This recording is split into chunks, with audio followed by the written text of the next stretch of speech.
Kisi-kisi nomor 5. Ini tentang ide pokok.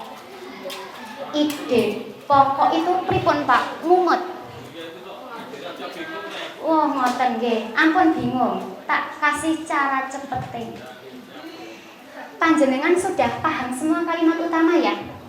Paham. Anak-anak sudah paham semua ya kalimat utama? Paham. Ide pokok ki gampang kok golek ini. Intine saka kalimat utama. Intinya dari kalimat utama. Berarti nek golek ide pokok langkah pertama harus apa, Radit? Kalau mau mencari ide pokok langkah pertama harus apa? Lah yo sing digoleki ide pokok langkah pertamanya harus apa? Betul, goleki kalimat utamane sik. Yo langsung. Caranya gini. Sekarang bareng-bareng kalimat utamanya ada di depan apa di belakang?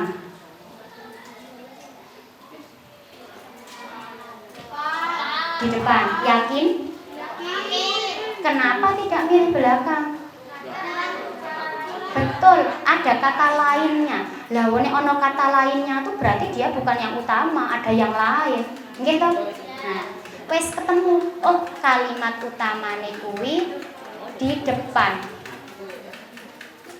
Kok banyak suara ya? Suaranya itu tek tek tek tek tek tek tek tek tek tek tek tek.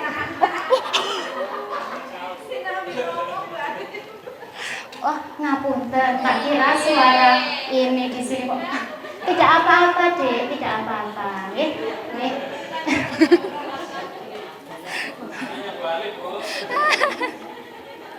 Nggih. Nggih, kalimat utamanya di atas. Oke. Rehan mau main bareng kok? Oke, kalimat utamanya ning atas. Nek kalimat utamanya ning atas tinggal delok A B C D. Sing mirip kaya kalimat utama. Yang mana? D apa B? D. D apa B? D. Ini kita bisa melakukan beberapa cara untuk mencegah penyebaran virus corona. Yo wis delok ning A B C D sik mirip. Nek sing A cuci tangan, apa ya iya di kalimat utama dicuci tangan? Tidak. Yang B masker, ada kalimat utamanya masker? Tidak. Yang C menjaga jarak, ada? Tidak. Yang D virus corona, penyebaran virus corona ada? Nah itu loh Pak Ramlan, gampang epol toh.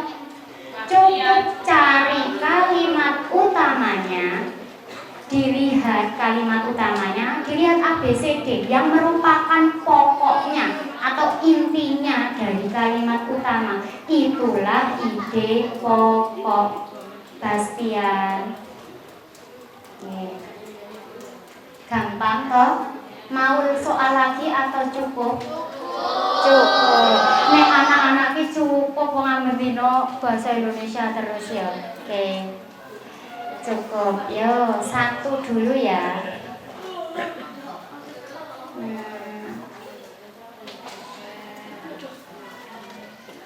Yo, di mana ya? Kalimat utama. Ide pokok. Nggih. Oh, podo. Oke. Sekarang ini aja. Ini kalimat utama. Kalimat utamanya kira-kira ada di depan apa di belakang? Depan apa belakang? Depan. Di belakang itu ada kata selain itu, berarti ono sing liyane, berarti itu bukan utama. Ini loh, kalimat utamanya itu ada di depan. Nek kalimat utamanya ada di depan, nek mencari ide pokok bagaimana? Ya tinggal lihat A, B, C, D-nya saja. Sik kata-katanya ki mirip atau intinya dari kalimat utama, itulah ide pokok. Gampang nggih? Bastian gampang banget gitu ya. Gampang banget. Ketemu jawabannya. Oke, jawabannya yang pertama, yang A. Nah, dari indikator soal nomor 1 sampai nomor berapa ini ya tadi? 1 sampai 5 Apakah ada yang mau ditanyakan sebelum kita lanjut ke yang lainnya? Sudah jelas? Yang sebelah sini anak-anak sudah jelas? Yang anak-anak sebelah sana sudah jelas? Oke, Bapak Ibu yang di belakang sudah jelas? Oke. Gampang toh? Berarti nek putra-putrine panjenengan ngerjain soal nomor 1 sampai nomor 5 ke gampang mau ono carane. Mau gur siji gelem maca kok ora. Ngoten nggih. Nggih. Dilanjutkan untuk soal nomor 6. Itu ini yang ditanyakan ibunya Faiz, informasi tersirat. Tersirat itu dia tidak ada di bacaan tapi isinya dia tidak ada di bacaan, tetapi informasi itu bisa ditemukan dalam bacaan itu meskipun tidak ada kata-katanya di situ. Misalnya begini, Bu Alif hari ini bangun pagi, tetapi karena hujan Bu Alif misalnya datangnya sedikit terlambat misalnya. Nah, itu kan tertulis ya. Terus tersiratnya mungkin bisa Bu Alif di situ kurang berarti kalimatnya. Bu Alif hari ini bangun pagi, tapi karena hujan datangnya terlambat. Udah 2 itu. Nah, dari 2 informasi itu kan informasi ada di bacaan. Tapi kalau misalnya begini, kalau di jawaban begini, Bu Alif bangunnya tidak kesiangan, bener apa salah? Bener. Ya bener, Bu Alif tidak bangun kesiangan karena di tulisannya Bu Alif bangun pagi. Berarti bangun pagi kan tidak kesiangan. Meskipun tidak ada kata-kata tidak kesiangan di situ, tapi kita tahu kayak gitu. Dengan cara yang membaca itu, dari bacaannya kita bisa menemukan informasi tidak tertulis kayak gitu ya, atau tersirat. Nah, di indikator ini ada yang namanya ringkasan, ada yang namanya simpulan, ada yang namanya pernyataan. Kalau ringkasan sama simpulan itu isih ono serempet-serempete karo sing bacaane banyak gitu. Tapi kalau pernyataan mungkin ada informasi tersiratnya banyak. Oke. Sekarang kita lanjut ke Dio. Nek cara mencari ringkasan itu bagaimana toh?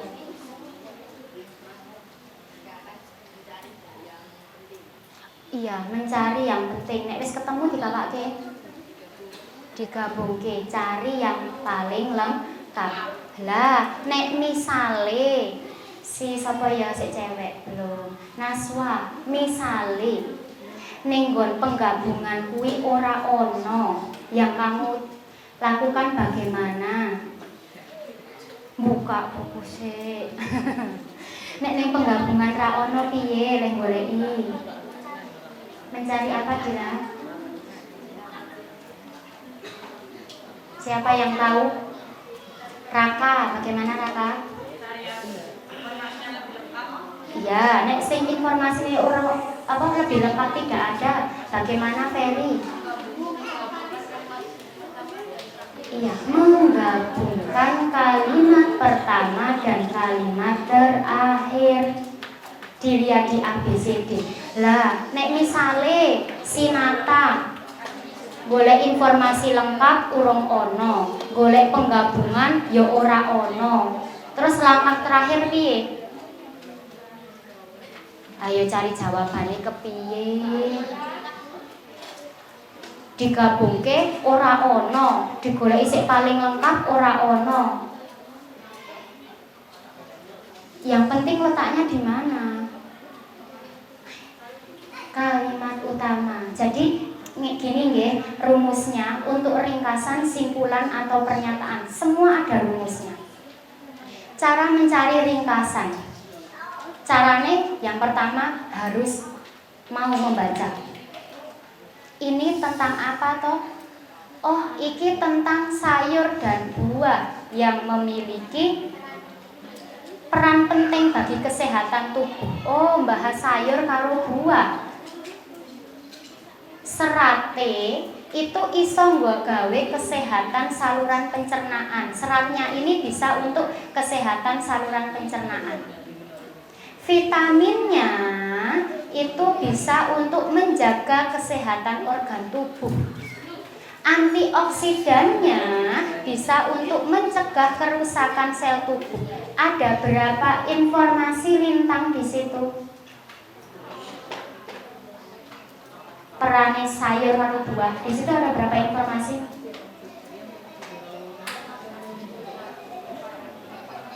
Ada berapa informasi lintang?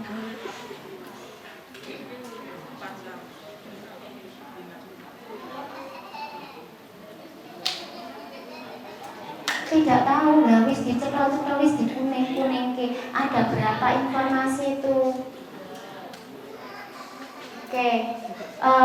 Juna, ada berapa informasi Jun? 7? Wah, banget. Tidar, ada berapa informasi tidar di situ? 4. Sek pertama apa? Oke, perannya sayur karo buah. Sek pertama perannya apa? Serat, ya kan? Serat untuk kesehatan saluran pencernaan. Vitamin untuk kesehatan organ tubuh. Antioksidan untuk mencegah kerusakan sel tubuh. Oh, jadi sayur karo buah itu ada 3 peranan penting, ya kan? Untuk kesehatan pencernaan, organ tubuh sama mencegah kerusakan sel. Nah, langkah selanjutnya lihat di A, B, C, D. Manakah yang paling lengkap yang ada ketiga informasi itu? C. Serat, vitamin, antioksidan. Betul. Ning kono ono 3. Nek sing A memang salahnya apa, Bastian? Yang A salahnya kenapa? Tidak lengkapnya gimana?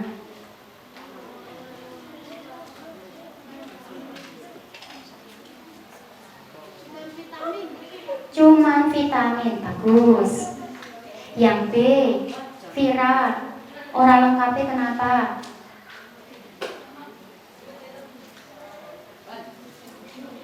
Hanya ada berapa informasi di situ? 2. Apa informasi nih? Serat, serat tok. 1. Yang D, ada berapa informasi, Fauzan?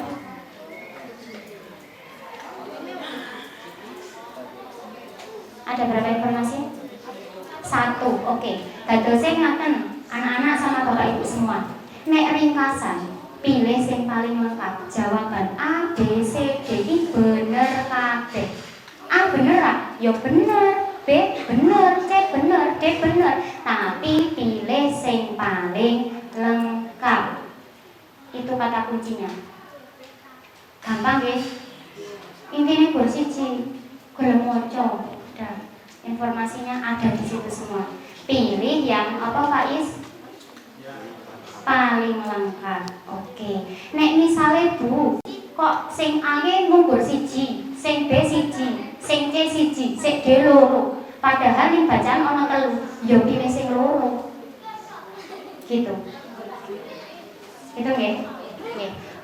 Bapak Ibu ngapunten, ini anak-anak kan jadwalnya istirahat dulu. Ini mau istirahat dulu atau pripun? Istirahat.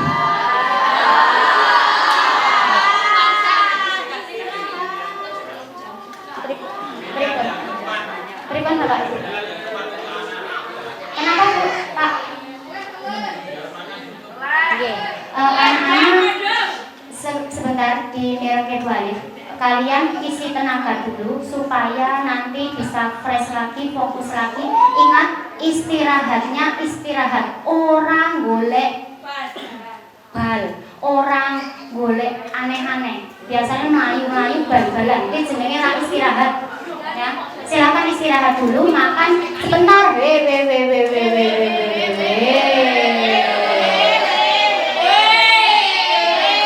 Nah,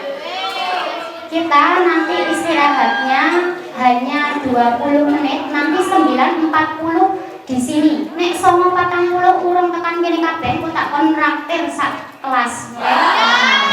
Silakan istirahat.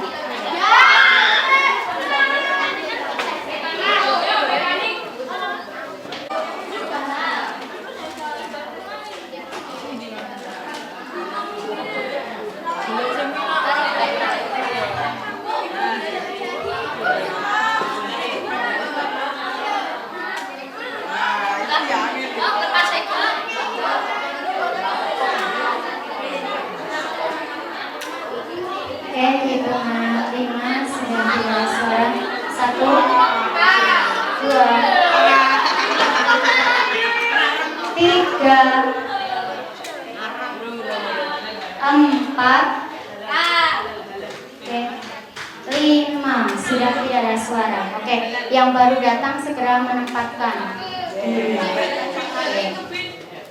Dah, oke. Ya.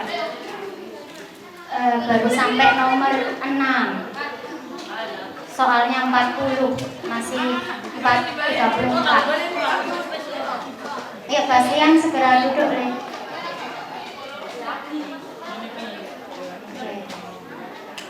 Oke. Yuk, kita konsentrasi lagi, kita mulai ya. Sebelumnya asah kotak lagi ya. Kalau boleh bilang kanan, kalian bilang yes. Kalau boleh bilang kiri, kalian bilang no. Coba contohnya Adlin, kanan kiri, yes no. Kanan kanan kiri, Yes no. Oke, ya. Kanan kiri kanan kiri. Oke. Yuk, kanan. Kiri. Kanan kiri. Kanan kiri kanan kiri. Oke, kiri kanan. Oke, seru-seruan ya. Oke. Kanan kanan kiri. Kiri kiri kanan. Kanan kiri kanan kiri. Oke, ya, sik cewek. Kanan kiri kanan. Wala. Perlu wae. Kiri kiri kanan. Kiri kiri kanan kanan. Bapak Ibu. Kanan kiri kanan kiri kanan kiri. Oh, terlalu banyak. Ya. Oke, tak ulangi lagi yuk. Yang cewek kanan. Cowok.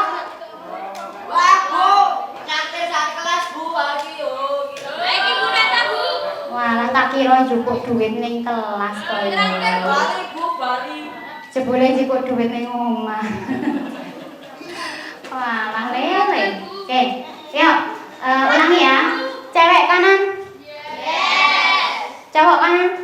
Oke, boleh cukup seperti ini ya. Oke. Yang Bapak Ibu berarti gini ya.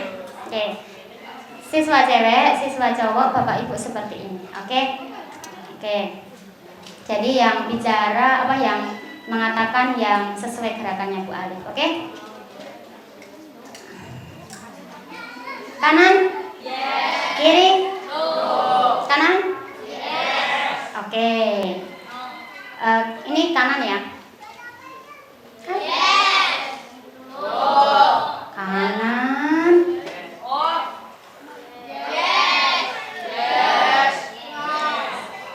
Kok ono nih wong kanan kabeh.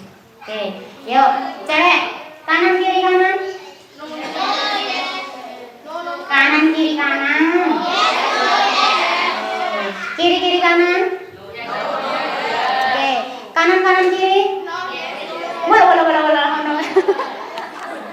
Walah, belum konsentrasi. Yuk, sampai konsentrasi semua. Yuk, Bapak Ibu. Kanan kanan kiri. Oke, cewek. Kiri kiri kanan. Coba.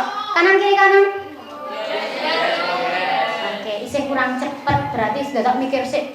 Apa yo? Oke. Yuk, sudah. kita lanjutkan ya. Sudah bisa fokus? Siapa yang belum makan? Siapa yang belum makan? Nata udah makan belum? Udah? Oh iya. Oh iya, oke.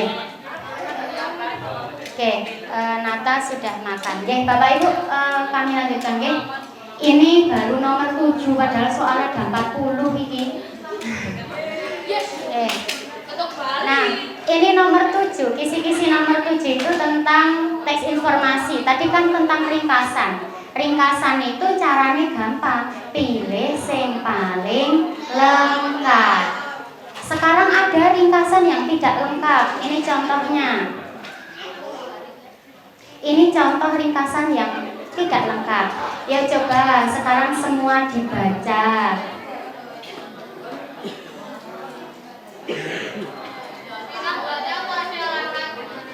Oke, minat baca masyarakat Indonesia. Walah iki ngantuk sing ngetik Indonesia ya. Minat baca masyarakat Indonesia masih rendah. Minat baca di negara Indonesia masih tergolong rendah. Nah, iki kok sesuai yo.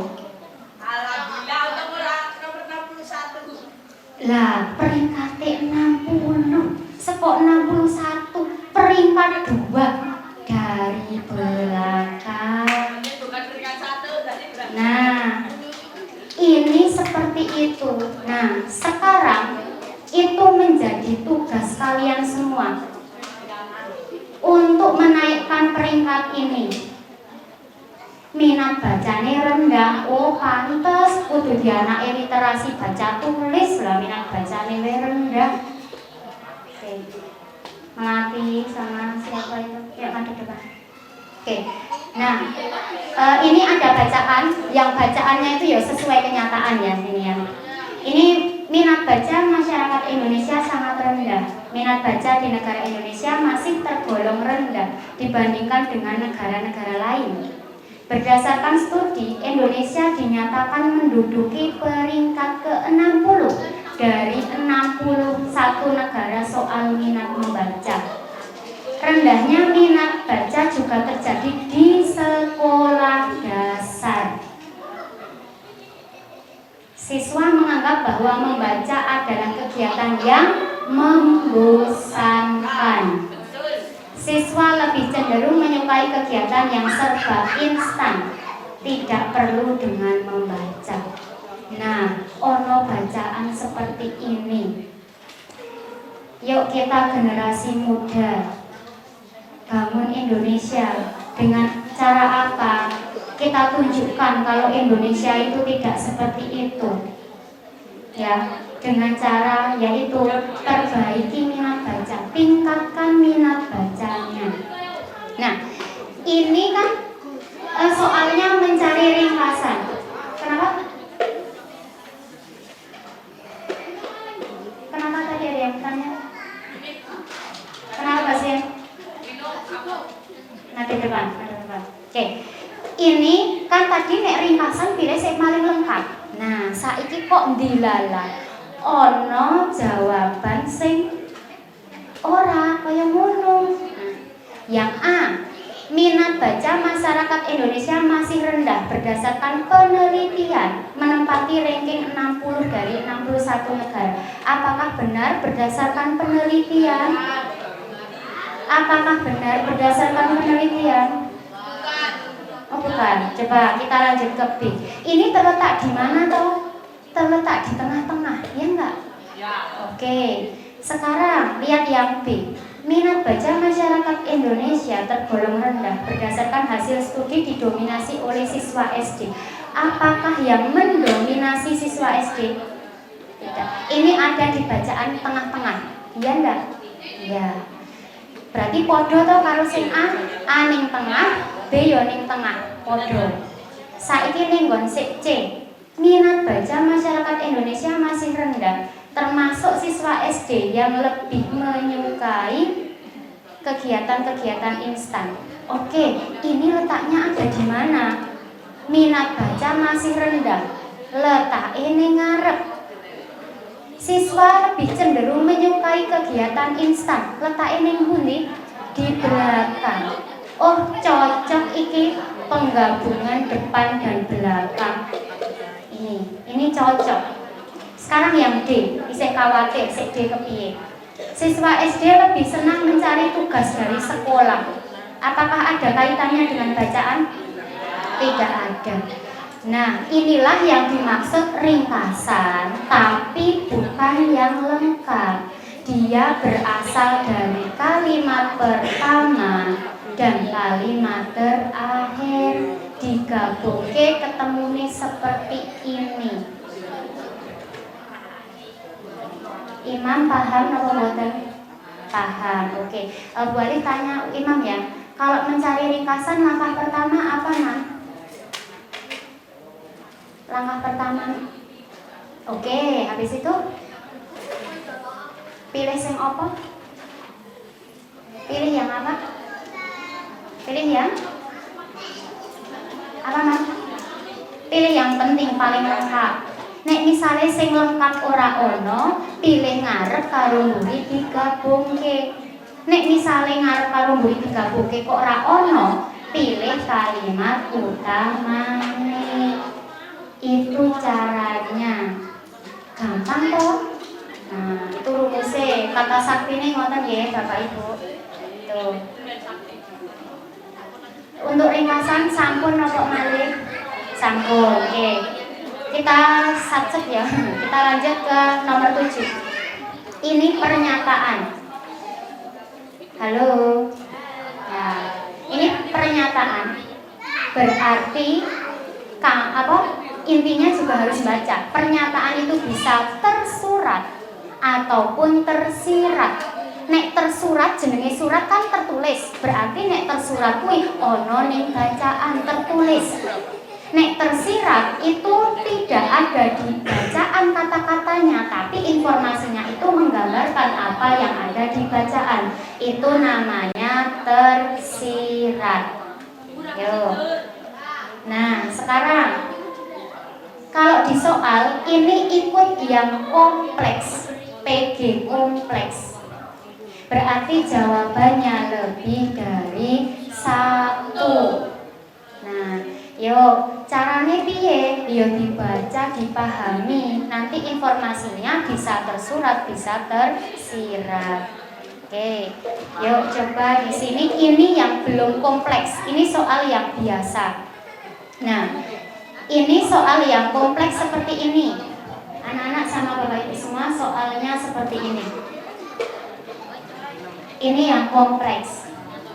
Nah, nanti kalau di kompleks pasti di sini tuh akan ada beberapa pilihan. Nah, nanti dijawab. Ya Zaidan. Coba di sini kan ada bacaan. Nah, pernyataan yang sesuai itu ditunjukkan nomor berapa. Kemarin sore hujan deras disertai angin kencang dan petir. Angin kencang menyebabkan pohon-pohon tumbang. Suara petir membuat suasana mencekam. Petir tersebut juga menyambar tiang listrik. Aktivitas warga pun terganggu karena listrik padam. Nah, yang nomor 1, Ilham. Hujan deras mengakibatkan pohon tumbang. Apakah iya yang menyebabkan pohon tumbang itu hujan? Apa yang menyebabkan pohon tumbang? Angin kencang. Berarti nomor 1 benar apa salah? Salah. Kalau tahu nomor 1 salah, kamu dijawabkan eliminasi. Ini nggak mungkin A sama B itu benar. Saiki nomor 2. Suara angin membuat beberapa tempat banjir. Apakah suara angin ini iso gawe banjir? Berarti nomor 2 benar atau salah?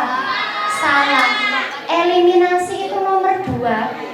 Nah, meskipun nomor 3 sama nomor 4 tidak dibaca, langsung ketemu jawabannya. Nek kurang mantep, aku kurang yakin baca. Oh iya, petir menyebabkan listrik padam. Hujan kue gawe aktivitas warga terganggu. Gitu caranya. Berarti kembali lagi, kuncinya apa? Membaca. Tuh.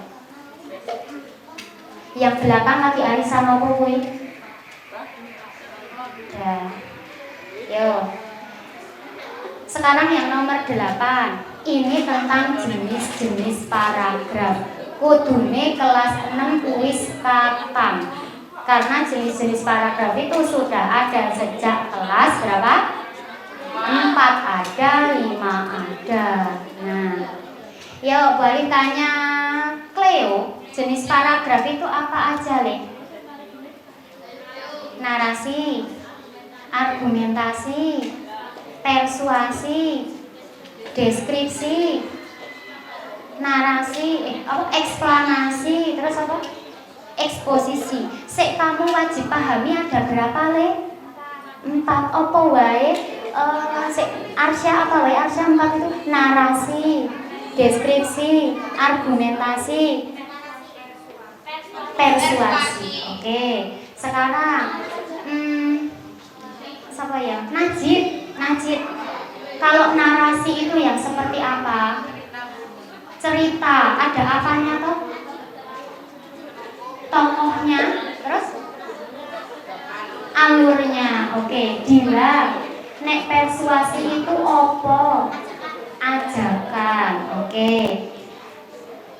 Rean, kalau deskripsi itu apa? Menggambarkan suatu objek. Oke. Sijine sing urung argumentasi. Apa ya? Vino, argumentasi itu apa? Argumentasi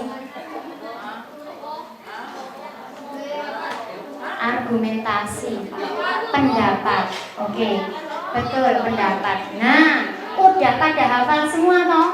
Udah. Berarti ada soal gampang kok, gampang banget. Banget. Nah, yuk lanjut ke soal ini. Jadi intinya di SD itu mungkin nanti akan ada pilihan gandanya berbunyi eksposisi atau eksplanasi. Nah, tapi soalnya itu narasi, deskripsi, persuasi, argumentasi. Nah, itu. Nah, coba di sini.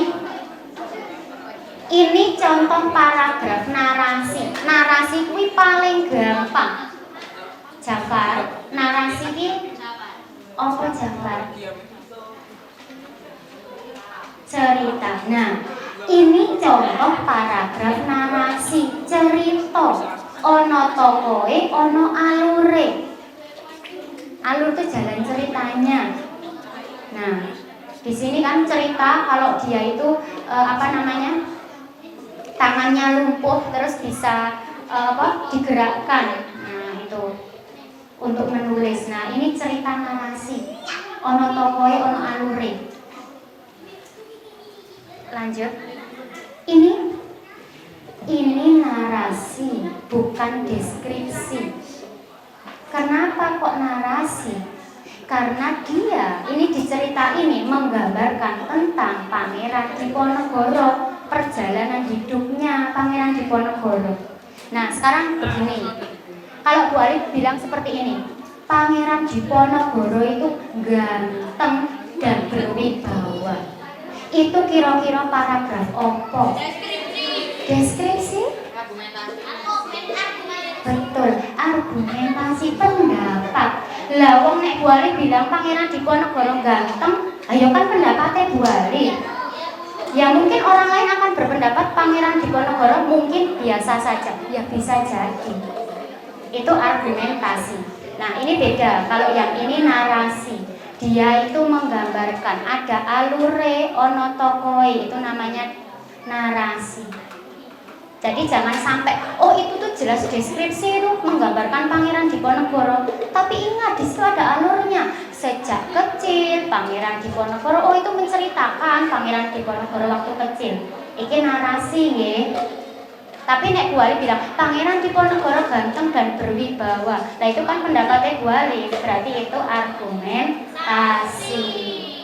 Nek Bu Ali bilang seperti ini, HP itu memiliki banyak manfaat. Manfaatnya HP itu yang pertama bisa buat WA-an, yang kedua bisa buat foto. Itu apa itu?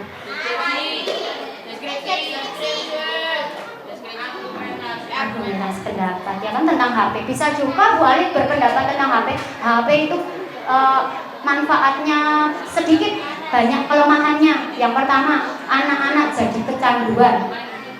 membuat anak-anak main game terus, lupa kegiatan, lupa aktivitas. Nah, itu juga argumentasi pendapat tentang HP. Nah, yang sekarang deskripsi, gampang banget ini menggambarkan, mendeskripsikan tentang suatu objek. Objeknya siapa? Bisa manusia, bisa hewan, bisa tumbuhan, bisa tempat. Kalau balik seperti ini, Pangeran Diponegoro memiliki rambut lurus. Pangeran Diponegoro berwajah rupawan misalnya, kulitnya kuning langsat, tinggi badannya 175 cm. Itu paragraf apa? Deskripsi. Nah, beda dengan yang tadi ya, tadi narasi. Ini sama, ini mendeskripsikan, menggambarkan bunga matahari.